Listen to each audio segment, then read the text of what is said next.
Baik teman-teman sekalian, kita akan membahas buah delima ini. Seperti biasa, kita akan mulai dengan ayat Al-Quran. Kita buka sama-sama tentunya di dalam surah Ar-Rahman. Tepatnya ayat 68. Setelah Allah subhanahu wa ta'ala menyebutkan sekian banyak fasilitas di surga, Allah subhanahu wa ta'ala menyebutkan juga tentang masalah delima, bersamaan dengan buah-buahan yang lain di surga, juga masuk dalamnya ada kurma.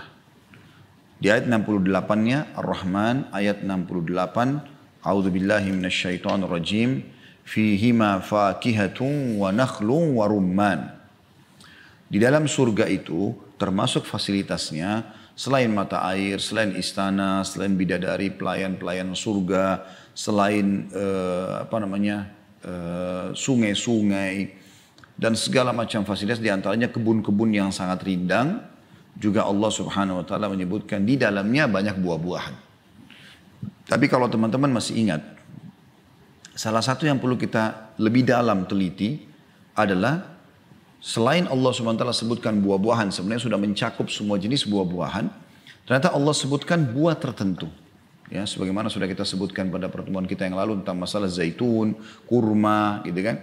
Yang Allah subhanahu wa ta'ala sebutkan, jadikan, dikhususkan ya.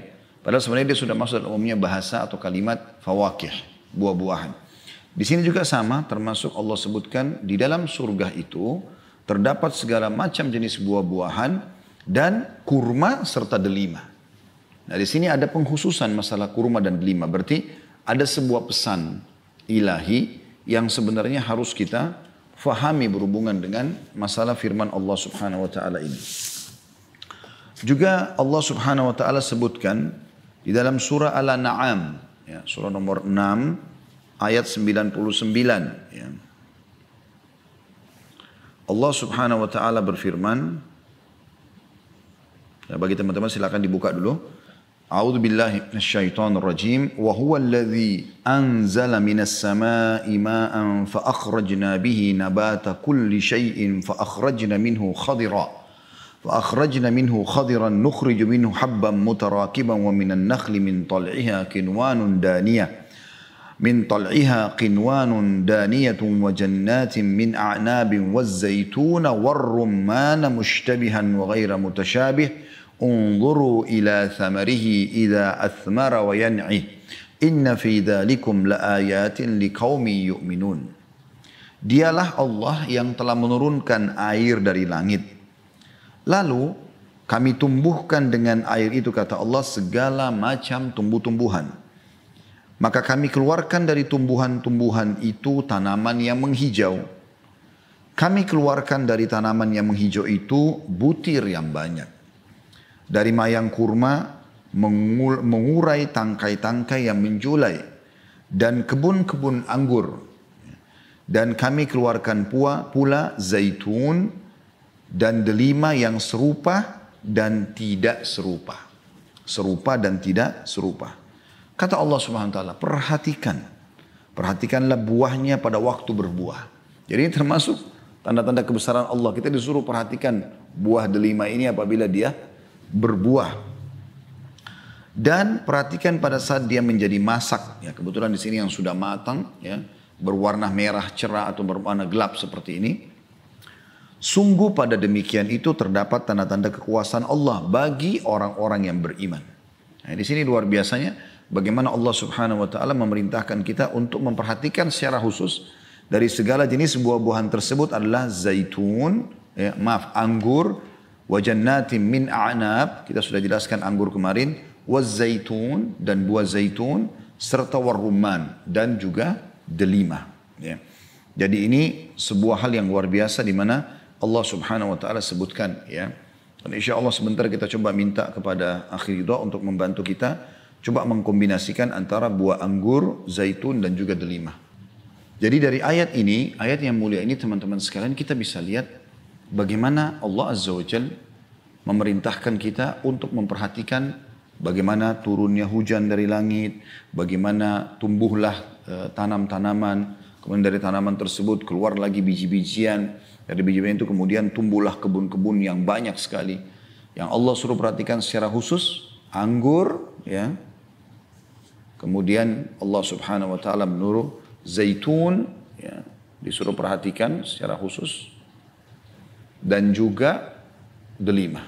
Allah subhanahu wa ta'ala menyuruh memperhatikan delima. Ya. Ketika ini Allah mengatakan, ada yang di antara buah-buah itu yang serupa dan tidak serupa. Ukuran, ya, ataupun rasa, ya, warna. Jadi Allah SWT membuat bervariasi. Dalam satu pohon tidak semuanya sama. Dalam ayat lain dikatakan padahal dituangkan dengan air yang sama. Seperti itulah. Dan Allah SWT sekali lagi menekankan kepada kita, perhatikanlah. Belajarlah maknanya. Ya. Renungilah. Buahnya pada saat berbuah. Mulai dari berbuah, mulai dari buah yang kecil, ya, sampai menjadi masak atau matang. Sungguh pada hari itu terdapat tanda-tanda kekuasaan Allah bagi kaum yang beriman. Artinya sudah cukup buah ini salah satu bukti nyata tentang keberadaan Allah subhanahu wa ta'ala. Juga teman-teman masih surah yang sama. Al-An'am juga surah nomor 6. Teman-teman bisa buka ayat 141. 141. Allah subhanahu wa ta'ala, Allah yang maha suci dan maha mulia berfirman, Al-An'am 141, A'udzu billahi minasyaitonir rajim, wa huwa alladhi ansha'a jannatin ma'rushatin wa ghayra ma'rushatin wan nakhla waz zar'a mukhtalifan ukuluhu wan nakhla waz zar'a mukhtalifan ukuluhu waz zaituna war rumman mutashabihan wa ghayra mutashabih kulu min thamarihi idza athmara wa atu haqqahu yawma hasadih wa la tusrifu innallaha la yuhibbul musrifin. Dan dialah yang telah menjadikan kebun-kebun yang berjunjung dan tidak berjunjung. Pohon kurma, tanaman yang bermacam-macam buahnya. Lalu Allah sebutkan secara khusus zaitun dan delima. Yang serupa, maksudnya bentuk dan warnanya. Dan tidak sama rasanya. Makanlah dari buahnya. Perhatikan perintah Allah SWT di sini disuruh makan buahnya. Perintah dari langit, wahyu dari sang pencipta Allah SWT kepada anda wahai makhluk, ya, yang Allah SWT lebih tahu tentang kita teman-teman sekalian sebagai makhluknya. Allah mengatakan kulu min thamarihi, makan buahnya, ya. Allah mengatakan makanlah buahnya yang bermacam-macam itu bila dia berbuah. Bisa juga bermakna makan ini atau dikombinasikan gitu kan. Lalu dikatakan dan tunaikanlah haknya di hari memetik hasilnya dengan disedekahkan kepada fakir miskin. Tentu ini ada hukum sendiri masalah diberikan haknya, ya, maksudnya adalah zakatnya. Kalau sudah mencapai kurang lebih 652,8 atau 653 kilo pada saat kita panen, ya, maka ada wajib zakat.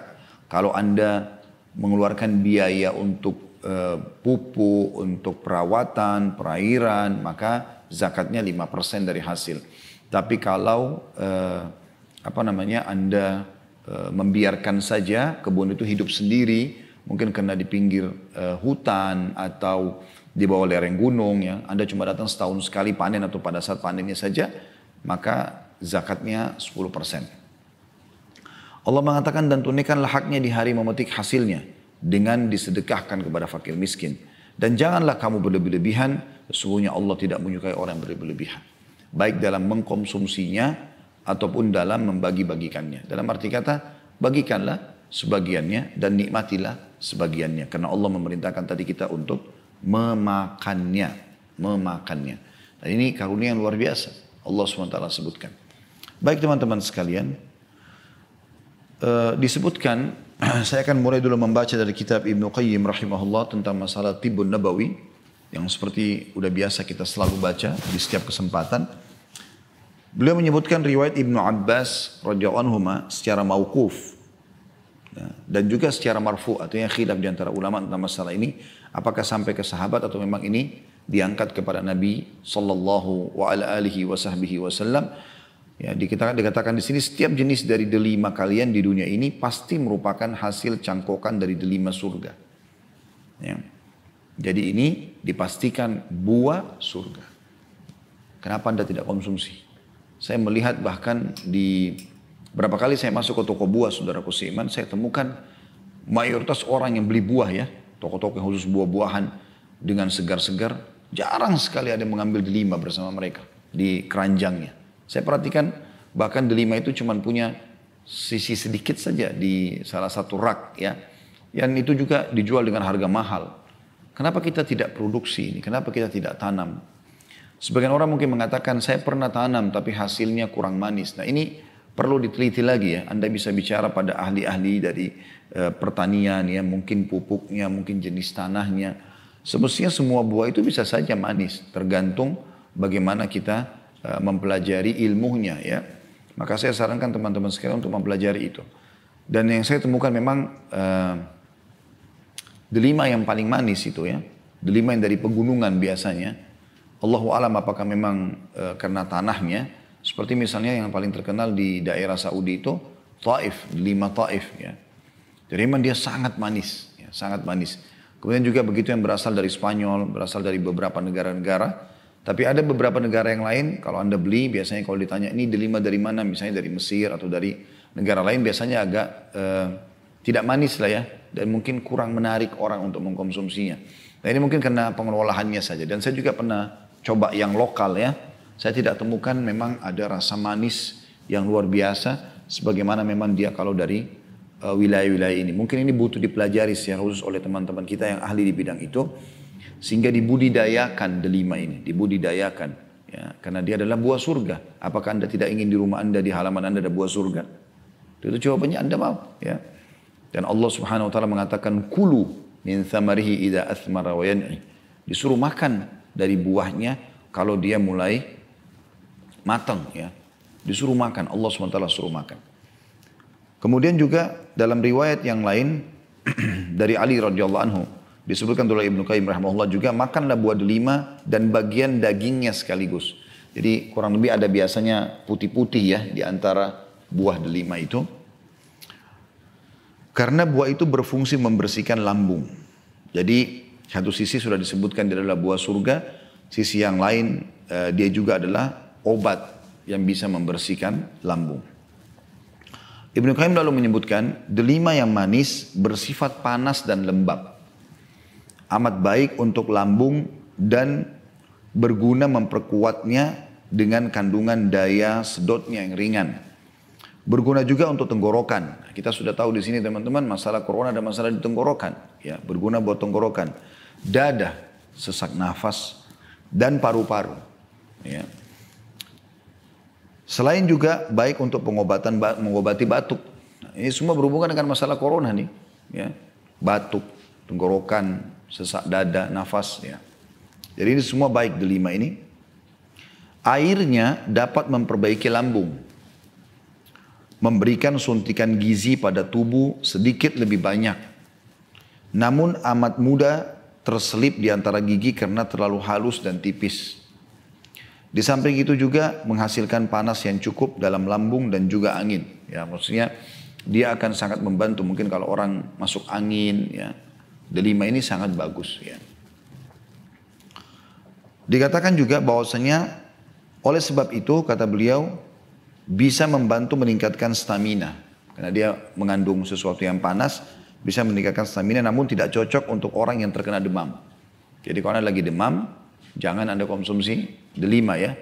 Tapi sebelum demam ya Anda boleh mengkonsumsinya atau setelah terangkat demam ya. Karena memang dia dasarnya panas gitu ya.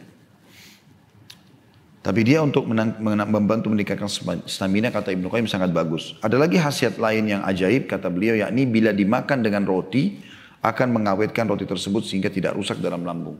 Kalau ini Allah alam saya tidak tahu apa fungsinya.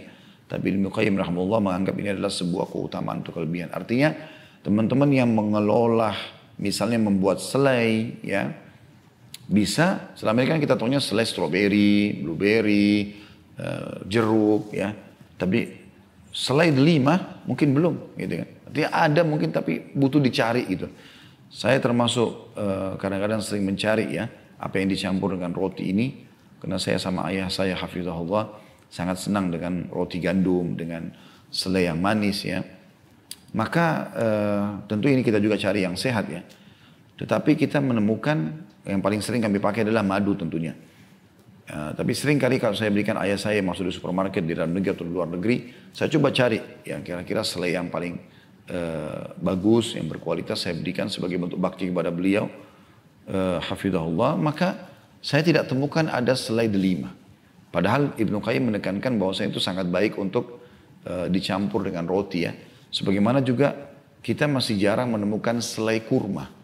Padahal Nabi SAW waktu kita bahas masalah kurma pernah memaparkan atau membuka roti gandum, kemudian meletakkan beberapa butir kurma di atasnya, kemudian menggulungnya atau menutupnya lalu memakannya sambil mengatakan ini ditunjuklah gandum kurma itu adalah lauknya ini, ditunjuklah roti gandum tadi ya, ditunjuklah roti gandum tadi. Jadi ternyata bisa menjadi selai ya, bisa menjadi selai. Tidak ada salahnya Anda mencoba ini. Di beberapa negara Timur Tengah saya temukan biasanya mereka buat juga semacam makan membuka ya, itu terong yang direbus sampai matang, kemudian mereka blender sehingga menjadi halus ya. Kemudian mereka taburi beberapa butir delima di atasnya dengan minyak zaitun ya. Ini kalau teman-teman sudah sering ke Timur Tengah atau mendatangi negara-negara termasuk sebenarnya Turki ya, itu mereka kalau menghidangkan terong biasanya pasti ada beberapa butir delimanya ya. Dan juga kalau yang sudah pernah ke Turki, buah delima sama jeruk ya, itu yang sangat difavoritkan dijual hampir di semua tempat jus ya. Dan itu fresh ya. Biasanya memang kita temukan sedikit agak kecut ya. Kalau saya biasa beli, kalau memang bukan jenis delima yang bagus, yang manis, atau jeruk yang manis, maka biasanya agak kecut ya. Tapi dia memiliki kandungan vitamin C yang sangat tinggi. Bahkan saya temukan datanya secara ilmiah, delima ini bisa berlipat-lipat ganda atau beberapa kali lipat dibandingkan anggur dari sisi kandungan vitaminnya. Gitu kan. Yang jelas teman-teman sekalian, saya biasa minta kalau beli jus seperti ini saya campur dengan madu, ya, dicampur dengan madu. Jadi madu ini luar biasa, sudah manisnya alami. Allah sebutkan dalam surah An-Nahl juga bisa menyembuhkan manusia ya, secara khusus disebutkan masalah itu. Ini alangkah baiknya memang dicampur ya, dicampur dengan ini. Baik teman-teman sekalian, selanjutnya kata Ibnu Qayyim rahimahullah dalam buku beliau bahasan tentang rumman atau delima di halaman 412 ya. Dari buku At-Tibb Nabawi, pengobatan Nabi. Delima asam bersifat dingin dan kering. Jadi dua-duanya ada yang manis, ada yang asam ya biasanya.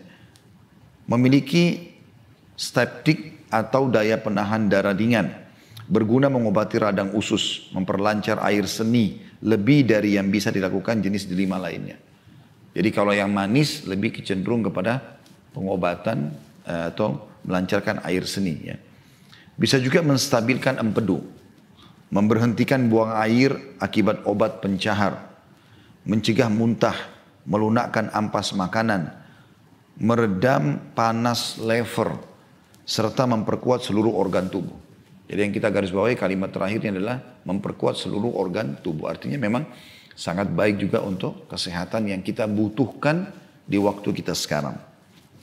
Berguna sekali kata beliau mengatasi jantung berdetak serta mungkin berdebar ya, serta berbagai penyakit jantung dan juga bibir lambung. Selain juga memperkuat lambung, membuang ampas dan mengatasi penyakit kuning dan menghentikan dari yang mengucur. Di sini kalimat mengatakan membuang ampas itu sangat bagus. Artinya membersihkan usus kita, lambung ya. Dibersihkan semuanya. Sehingga kalau kita sering makan delima insya Allah akan menghilangkan banyak sekali bakteri ataupun penyakit yang ada di dalam perut kita. Beliau juga mengatakan kalau airnya diperas bersama dengan sebagian dagingnya, lalu dimasak sebentar dicampur madu sehingga bentuknya menyerupai balsem, lalu dibalurkan di kelopak mata. Ya. Bisa menghilangkan kotoran kuning pada putih mata dan membersihkan mata dari lendir. Ya, jadi orang yang matanya tidak putih bersih, ya, mungkin karena kurang istirahat atau yang lainnya, ternyata Ibnu Qayyim rahimahullah menganjurkan kita untuk menempelkan atau masukkan di dalam mata, dibiarkan beberapa saat ya. Jadi sekali lagi beliau mengatakan kalau airnya diperas bersamaan dengan sebagian dagingnya, ya, lalu dimasak sehingga dicampur madu, ya, atau dimasak sebentar dicampur madu hingga bentuknya menyerupai balsem, jadi sampai kadar airnya sudah mulai hilang, lalu dibalurkan ke kelopak mata, bisa menghilangkan kotoran kuning pada putih mata dan membersihkan mata dari lendir. Bila dioleskan pada gusi, kata Ibnu Qayyim rahimahullah, bisa mencegah bakteri perusak gusi atau gigi. Maaf. Bila dioleskan pada gusi bisa mencegah bakteri perusak gigi. Ya, saya tidak tahu apakah para dokter-dokter muslim sudah mengetahui hal ini atau belum, tapi ini termasuk sangat bagus masukan dari Ibnu Qayyim rahimahullah untuk mencegah bakteri perusak gigi. Bila air perasannya diambil dengan sedikit dagingnya, bisa melapangkan perut dan mengusir lendir busuk pada lambung, serta mencegah teritian fever yang berkepanjangan. Ini sebagaimana disebutkan. Tentu di sini yang dimaksud adalah disebutkan ada footnote nomor 493, yakni sejenis penyakit demam yang datang dan pergi. Sehari datang dan sehari hilang. Itu kalau diambil ampasnya ya, perasannya. Dan sedikit dagingnya diambil, dicampur, kemudian dikonsumsi. Ini akan bisa menghilangkan panas yang datang dan pergi ya. Tapi kalau orang demamnya berkelanjutan apalagi tinggi, dianjurkan untuk menghindari dulu delima sampai insya Allah demamnya redah. Masih Ibnu Qayyim rahimahullah berkata, adapun delima yang rasanya sepet, tentu saja sifatnya sedang-sedang saja, baik karakter dasar maupun reaksinya, antara jenis pertama dan jenis kedua. Namun lebih cenderung sedikit ke jenis yang masam. Biji delima, kalau dicampur madu, amat berguna mengobati penyakit agnail dan koreng atau eksim basah, bahkan bisa menyembuhkan luka berdarah. Nah, jadi ini masukan pengobatan eksternal ya. Kalau biji delima dicampur madu, biasanya kita setelah kita perah, gitu, setelah kita ambil ekstraknya, biasanya dia mirip dengan alat penekan ya, kompres yang bisa menekan agar keluar airnya saja. Tertinggal nanti biji dengan dagingnya ya kurang lebih. Maka itu bisa diambil dicampur madu, ya, kemudian itu ditempelkan di tempat luka berdarah atau koreng atau yang sejenisnya, penyakit-penyakit kulit. Itu menurut beliau bisa mengobati insya Allah. Kata beliau, sebagian kalangan medis menyatakan barang siapa yang mengkonsumsi 3 putik delima setiap tahun, ia akan selamat dari penyakit mata dalam 1 tahun penuh. Ya, artinya dia juga mengandung obat yang bisa menjaga penglihatan kita tentunya. Jadi ini yang disebutkan oleh Ibnu Qayyim rahimahullah dalam buku beliau At-Tibbu An-Nabawi di halaman 412 tadi. Saya coba baca dari buku yang lain, teman-teman sekalian, Ensiklopedia Mukjizat ya, Al-Quran dan Sunnah ya, atau Al-Quran dan Hadis. Di sini juga diangkat, dia mengatakan ya, delima adalah buah Funica granatum dan dalam bahasa Inggris disebut juga dengan pomegranate. Ya, pomegranat. Delima termasuk jenis buah ini. Tempat asal pohon ini adalah Asia Barat Daya. Ia juga banyak ditanam di kawasan Arab, terutama di Laut Tengah, Irak dan juga Syria. Sari buah delima mengandung 8,2 kurang lebih persen kadar gula yang diantaranya 4,8 glukosa. Biasanya 100 gram biji delima mengandung lebih dari 81,8% dari air, 0,8 gram protein, 0,5 gram lemak, 0,5 gram abu, 2% serat, 8,2 kadar gula, 10 mg kalsium, 24 miligram fosfor, 0,6 miligram zat besi, 0,07 miligram tiamin, 0,02 miligram riboflavin, 0,9 miligram nianin, dan 8 miligram vitamin C. Sari buah delima juga mengandung asam sitrat sebanyak 0,46. Jika penggunaan teknik kromatografi dilakukan secara sempurna, maka sari buah delima diketahui mengandung unsur-unsur estrogen. Ya. Perlu diketahui bahwa semua tumbuhan pasti mengandung tanin sebagai bagian dari galotanin, kulit, batang, dan akar dari pohon delima. Mengandung tidak kurang dari 20% tanin. Dari tanin yang ada terdapat 4 kloida terpisah. Kemudian selanjutnya kata penulis, ada sebuah penjelasan yang menerangkan bahwa kulit batang, kulit buah, dan akar delima telah menjadi salah satu obat dalam daftar obat-obatan di Amerika dari tahun 1820 sampai 1950. Adapun kandungan klorida dalam kulit buah, batang, dan akar delima masing-masing adalah 5,2%. Pelletierain, ya, 17,9 preudo, ya, 15% isopel, kemudian 0,15 lebih metilisopela, ya, dan seterusnya. Ini ada istilah-istilah ilmiahnya. Mohon maaf kalau saya keliru. Tapi disebutkan di sini, saya cuma bacakan saja. Layak untuk disebutkan di sini bahwa jus delima adalah minuman yang menyegarkan dan bergizi karena mengandung karbohidrat yang cukup tinggi, garam, dan kaya vitamin, terutama vitamin C. Selain itu, jus buah delima juga dapat membunuh kuman-kuman dengan perbandingan 1,60 bakteri. Tidak hanya jus buahnya saja yang dapat membunuh kuman, tetapi kulit buahnya juga memiliki kegunaan yang sama. Jadi dua-duanya berfungsi. Kulit buahnya dan buahnya sendiri itu bisa membunuh kuman-kuman. Dan kita tahu ini semua kita butuhkan untuk kesehatan, ya. Kandungan air dalam buah delima juga mampu membunuh jamur, ya. Dan sedangkan kulit buah dan daunnya dengan cara sedikit memakannya mengandung tanin yang bermanfaat untuk mengobati luka pada saluran pencernaan. Karena tanin yang tinggi dapat mengubah proteinat kuman dan membunuhnya. Tanin juga bermanfaat untuk melapisi pencernaan sehingga proteinat yang berada di lapisan pencernaan berkurang. Oleh karena itu kulit dan daun delima digunakan untuk mengobati luka pada pencernaan dan usus. Kazoli bersama beberapa peneliti lainnya juga menemukan bahwa kandungan air dalam kulit delima berfungsi untuk mencegah luka yang ditimbulkan oleh etanol. Meskipun sulit, ya, bagi kita untuk mengenal susunan dari tanin yang mampu mengobati luka, tetapi diketahui bahwa tanin tersusun dari senyawa yang disebut dengan tetramer, atau dalam kurung polimer yang tersusun dari 4 monomer yang sama, yang aktif mencegah penyakit kanker.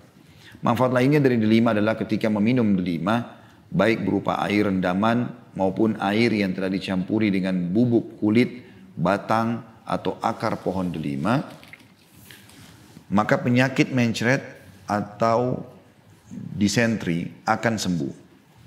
Hal tersebut terjadi karena air mampu mengubah proteinat dalam rongga perut. Selain itu, air juga dapat mengurangi kebocoran saluran dalam usus. Tidak hanya itu, air juga dapat menetralkan racun-racun dari bakteri. Air rendaman kulit delima ketika langsung dikonsumsi atau dicampur dengan beras terlebih dahulu dapat mengobati penyakit lambung, radang usus, dan juga radang kolon. Kulit atau batang delima yang dilarutkan atau direndam dapat juga digunakan sebagai alat pembersih vagina dari bakteri dan jamur. Jadi kita lihat di sini banyak sekali fungsinya untuk memberikan atau menyehatkan tubuh, ya. Bahkan menghilangkan kuman-kuman, bakteri yang jahat. Termasuk sini pembersihan vagina dari bakteri dan jamur. Buah delima, terutama rendaman kulitnya, dapat digunakan untuk menghilangkan parasit. Adapun unsur yang melakukan hal tersebut adalah kloida. Kulit, batang, dan akar delima tidak hanya bisa direndam, tapi juga dapat dibakar untuk dimanfaatkan sebagai alat pengusir serangga. Ya, jadi subhanallah, buah ini seperti kalau kita simpulkan apa yang disampaikan semua ini, bisa berfungsi seluruhnya. Bisa berfungsi seluruhnya, termasuk ya ampasnya pun setelah Anda mixer atau blender misalnya, ya, atau Anda ambil ekstraknya, maka ampasnya, kulitnya, ya sisa-sisa lemak yang ada di kulitnya, semua itu kalau dibakar ya, dan bijinya juga bisa bermanfaat sebagai alat pengusir serangga. Ya mungkin kalau kita kayak obat nyamuk ya. Sigora beserta para peneliti lainnya, kata penulis, telah menemukan bahwa akar delima bermanfaat untuk menghilangkan parasit-parasit. Adapun unsur yang sebenarnya mampu menghilangkan parasit tersebut adalah tanin. Selain itu tanin tersebut juga dapat membunuh cacing dan parasit yang lainnya. Takaran yang dianjurkan untuk membunuh cacing adalah 250 mg bagi orang dewasa, seperti yang terdapat dalam aturan pengobatan di Amerika. Ketika menggunakan kulit delima untuk menghilangkan cacing, dianjurkan untuk diikuti dengan meminum obat laksatif. Ya. Jadi ini kurang lebih keterangan yang disampaikan di dalam buku Ensiklopedia Mukjizat Al-Quran dan Sunnah. Ya.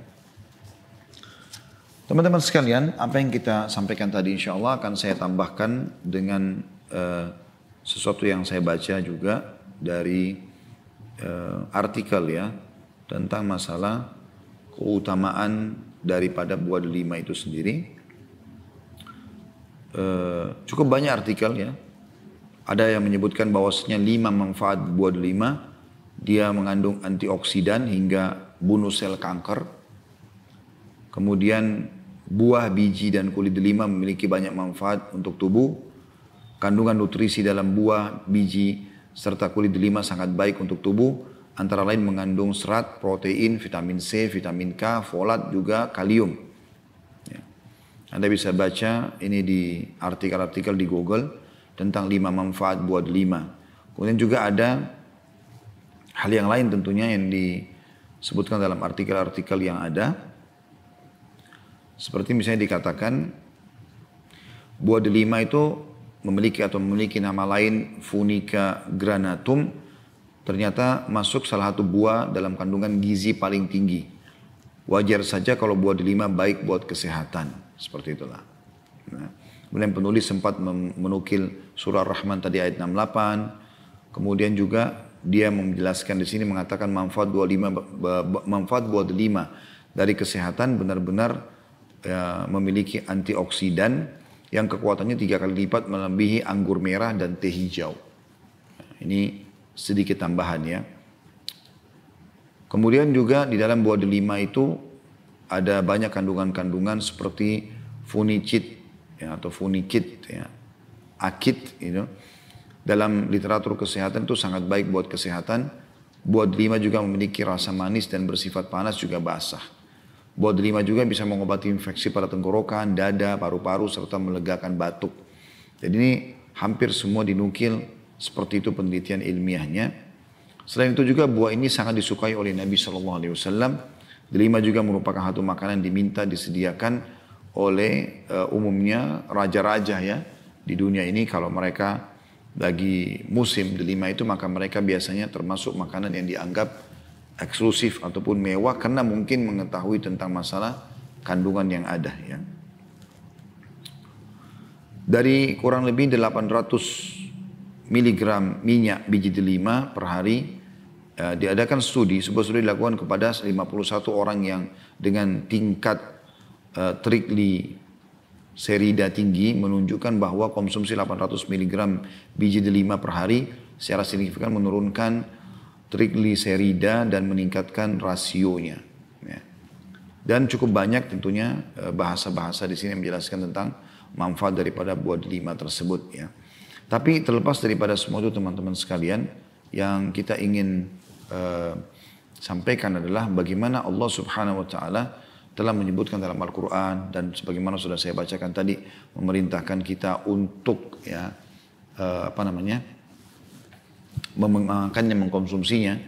Dan para dokter banyak mengusun, kalau saya simpulkan ya, ada artikel juga dari para dokter-dokter yang mengatakan dia bisa mengatasi peradangan, kemudian bisa menghambat pertumbuhan kanker prostat, ya, melawan sel kanker payudara, kemudian menurunkan tekanan darah, ya.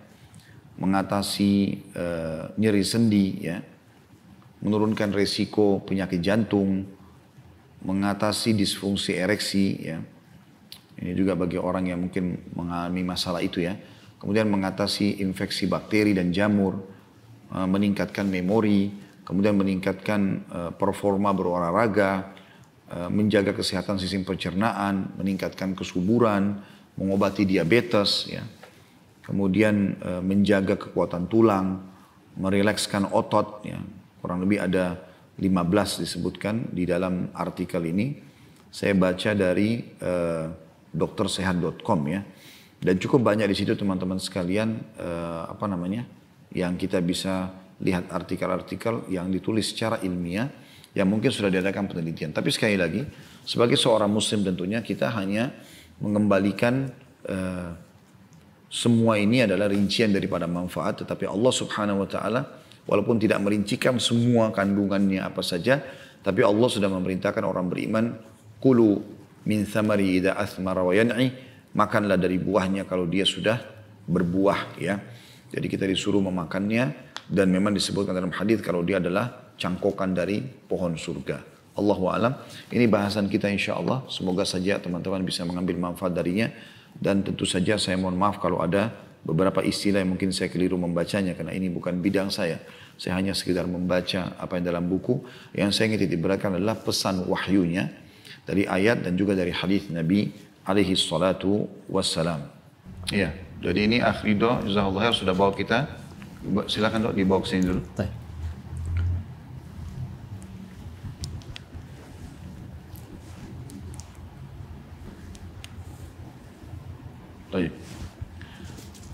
Mungkin antum bisa jelaskan ke teman-teman berhubungan dengan masalah ini. Ini apa saja campurannya? Itu delima ekstraknya murni ekstrak ditambah madu dan kami blend. Oke, sekarang takarannya untuk satu gelas seperti ini, delimanya berapa banyak? Berhubung delima tuh kita harus ngambil ekstraknya dan kebetulan cairannya sangat sedikit, kita membutuhkan 1 butir ini buat 1 gelas. Oh, satu buat 1 gelas. Kalau yang ekstraknya aja kan, nggak dicampur yang, kalau yang satu lagi kan ada anggur, ada zaitun. Ini jadinya berapa banyak madu yang dibutuhkan? Madu saya pakai 2 sendok makan. 2 sendok makan, kita ekstrak delimanya, benar-benar murni delima aja, jadilah 1 gelas 1 butir itu. Baik, ini insya Allah minuman yang fresh. Ini yang sebelahnya lagi? Yang ini saya kolaborasikan sama anggur dan zaitun. Oh ya, seperti Al-Quran menyebutkan ya, tentang masalah itu. Ini disaring juga? Ya. Oke. Jadi ini disaring, campurannya adalah zaitun, anggur, delima sama anggur ya. Terus pakai madu kan? Pakai madu. Pakai madu juga. Takarannya untuk bisa buat 1 gelas begini? 1 gelas begini saya pakai setengah butir delima, 7 biji anggur dan 7 biji zaitun. Berarti rata-rata hitungannya 7 ya? Nah. Jazakallah khair. Kalau ini, yang ini kayaknya panas ya? Iya, itu yang panas Tad. Ini kreasiana. Coba antum ituin. Saya campurkan sama khubus, sama roti, sama khubus, roti tawar, dicampur, anak pakai kurma sukari, dan dengan delima. Delima pakai air ekstrak delima. Ini apa ini? Sup gitu kayak? Semacam sup. Jadi semacam Ummu Ali. Kurma, semacam Ummu Ali. Iya, cuman coba ituin.